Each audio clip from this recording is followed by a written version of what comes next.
It's the Line Makers on Sporting News.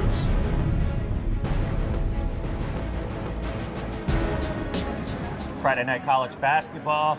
Welcome to the Line Makers on Sporting News. I'm Micah Roberts. With me is Rick Herron.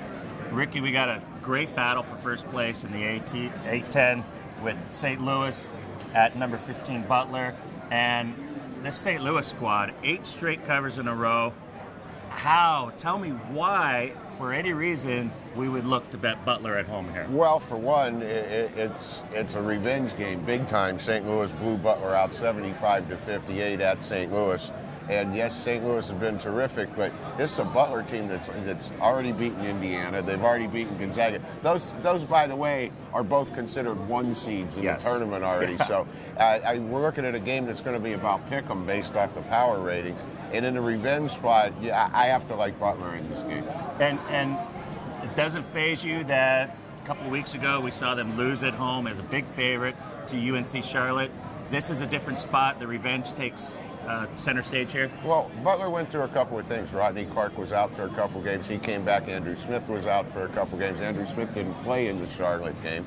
So, no, it doesn't faze me at all. Butler went 2-5 against the spread in their last 7, but they're 8-5 against the spread at home. St. Louis has been a good spread team, too. They're 14-9 on the year, like you said, and they've covered 8 straight, but that all tends to even itself out.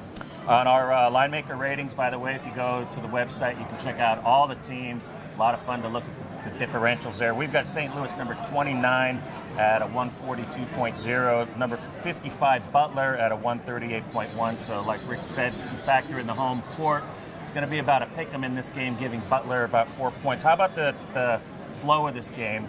St. Louis in this stretch where they've covered 8 games, 6 of those have gone over. It's a nice parlay to cash with that team riding and up-tempo pace, and 7 of their last 9 overall. However, Butler has been kind of keeping it under for their last 5. Butler controls the tempo when they take the floor, and they generally play at their pace. I could not even begin to look at the over in this spot. Butler's not going to try to run up and down the floor with St. Louis. And they got smoked at St. Louis. 75-58 is not indicative of how bad it was. It was worse. They were down 20-something.